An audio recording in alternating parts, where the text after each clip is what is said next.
Hello, আসসালামু আলাইকুম। আলবনিস family blog থেকে লাবণী বলছিলাম।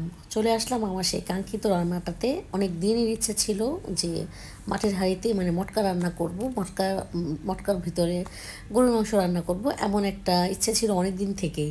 তো একটা মনের মতো হাঁড়ি পাচ্ছিলাম না, চাচ্ছিলাম ছোট হাঁড়ি, যাই হোক তারপর হচ্ছে মাঝারি আকৃতির একটা হাঁড়ি পেলাম, তাই কিনে নিয়ে আসলাম। তো আমি কিন্তু প্রথমেই মাংসটাকে ভালো করে ধুয়ে কিন্তু তারপরে ম্যারিনেট করে রাখবো। গরুর মাংস রান্না সবাই জানেন আপনারা কম বেশি, তাই না? তো এই তো মশলাটা মেখে আমি মাংসটা দিয়ে এখন অনেকক্ষণ প্রায় 1-1.5 ঘন্টার মতো নিয়ে আসলে আমি মেরিনেট করে রেখেছিলাম। মেরিনেট করা দরকার ছিল না, বাট আমার খালা ছিল না, তো আমি একে একে আস্তে আস্তে সব কাজ করে করে কমপ্লিট করে একদম রেডি, মানে একদম রেডি করে রেখেছিলাম।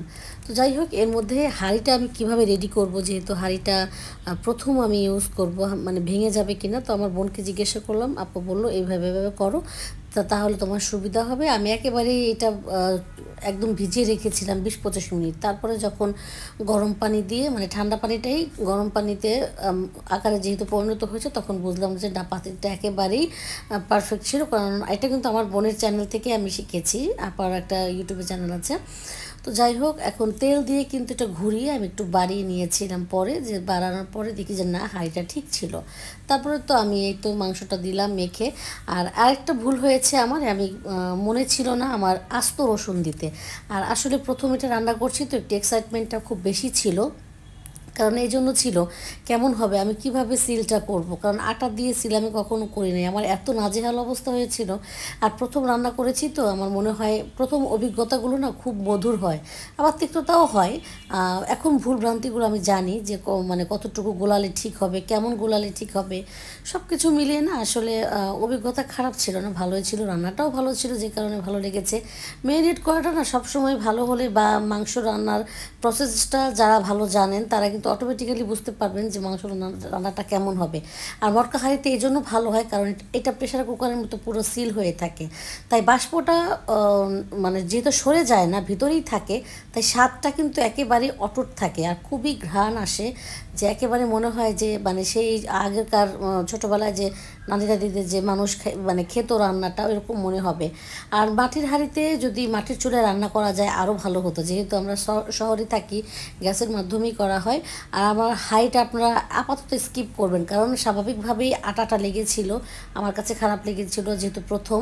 নেক্সটে হয়তো বা অবশ্যই আপনারা আরেকবার আমি আরেকটা আবার করবো, রান্না করে দেখাবো আপনাদের, তখন কিন্তু এত হজবরল হবে না, তাই না? কারণ প্রথম সব কিছুই একটু অন্যরকম হয়। তারপরেও আমি চেষ্টা করেছি ঠিকঠাক মতো করে রাখার। তো যাই হোক, হাজব্যান্ড যেহেতু সকাল অফিসে গিয়েছিল, আসছে দুপুরে খেয়ে আবার যাবে, তো তার একটু কাজের পরিমাণটা খুবই বেশি হয়ে গেছে আসলে, শুক্র শনিবারও তার এখন বন্ধ থাকে না। এই তো আমি রান্না করছি এই জন্য, কারণ তাড়াতাড়ি করে খেয়ে আবার সে আড়াইটার মধ্যে বের হবে। আমি ভাবতেই পারি নাই যে এত তাড়াতাড়ি আমি দিতে পারবো, যেহেতু খালা ছিল না বাসায়। ছোটো ছেলে, মানে সরি, দুইটা ছেলেই সকালে নাস্তা খায় নাই, বললো যে মা একবারে খিচুড়ি খাবো তোমার মটকার ইয়া দিয়ে, মাংস দিয়ে।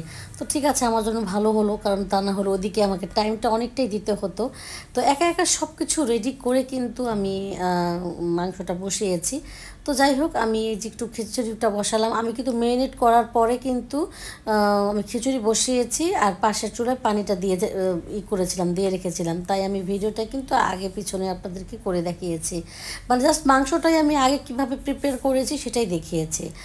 তো যাই হোক, তারপরে হচ্ছে খিচুড়িটা কিন্তু আমি আগে বসিয়েছি, তারপরে ওটা বসিয়েছিলাম মাংসটা। খিচুড়িটা গরম পানি দিয়েছি, আমার সবসময় গরম পানি ব্যবহার করতে ভালো লাগে খিচুড়িতে, গরুর মাংসতে, যেটাই বলেন না কেন। তারপরে একটু যেহেতু হালকা খাবার, কিছুই নাই তেমন একটা, তারপরও আলহামদুলিল্লাহ যতটুকু করতে পেরেছি। আমার হাত ব্যথা নিয়ে আমার প্রচণ্ড হাত ব্যথা করছে, কারণ এই নাড়াচাড়া করা আমার জন্য, আমার হাতের জন্য খুবই ক্ষতিকর, এটা আসলে বলে বোঝানো যাবে না।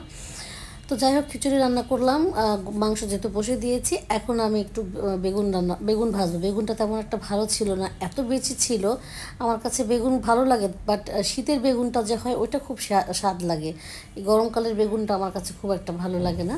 তো যাই হোক, মেরিনেট করা এখন বেগুনটাও আমি ভেজে দেব, আর একটু ভাতও বসাবো। শাশুড়ির মা যেহেতু খিচুড়ি খাবে না, ভাত খাবে, আর আগে মানে একটু তরকারিও আছে, আবার গরুর মাংসও আছে, যেহেতু সে খাবে।